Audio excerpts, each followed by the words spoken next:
More now on our main story today. The Pakistani schoolgirl Malala Yousafzai, who has been speaking to the BBC about her ordeal after she was shot by the Taliban a year ago. She's been talking about her road to recovery and her ambitions for the future. She's also described her desire to campaign for universal education. Well, it's believed that globally, 57 million children don't go to school, and 250 million are virtually illiterate because of the poor quality of their education. Well, the United Nations educational, scientific and cultural body UNESCO promotes the right to education worldwide, and its Director-General, Irina Bokova, joins us now live from Paris, where UNESCO is based. Irina Bokova, so it shows you've got to look behind the figures. It's not just how many kids you have in school, but it's the quality of the education. We've heard of classes of 70 and that kind of thing. Yes, that's true. Nowadays, we know that education becomes one of the most important prerequisites for achieving social stability, poverty eradication, health, competitiveness. And I think that the initiative of the Secretary-General Education First that he launched last year, and that Malala joined very recently, a week ago, for our first anniversary, is a wonderful example of how the United Nations respond to a global challenge.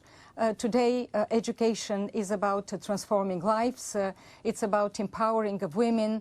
I would say in some parts of the world, it's also about security.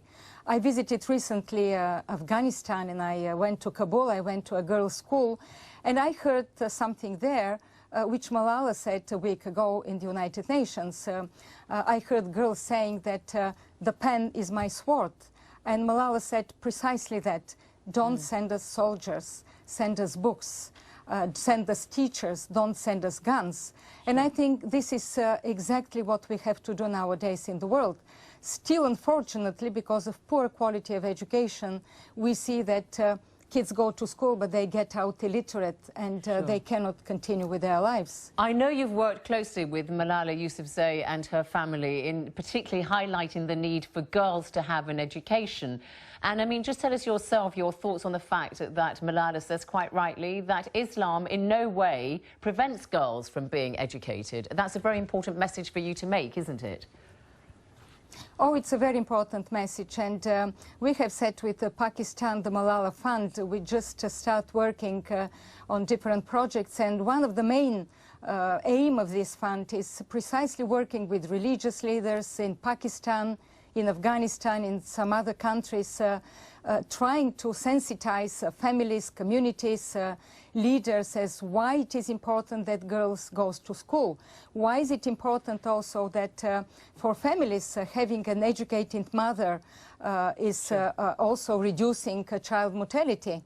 So this is something very important and that we will do. Briefly, global aid, however, for education has dropped for the first time in a decade. How do you reverse that decline, especially for those who are the poorest and most marginalised in society? Briefly, if you would. Well, it's deplorable that the international aid is declining for education. We know that in conflict areas, particularly 28 million children are living in such circumstances. I think that the private sector is stepping in with a very strong commitment to education. And also we want national governments to give more from their budget to education. We have to hold them accountable also equally as the international community. Irina Bokova, Director-General of UNESCO, thank you very much indeed for talking to us today, UNESCO there. And that's all from the programme. From me, Zainab Badawi, and the rest of the World News Today team. Goodbye.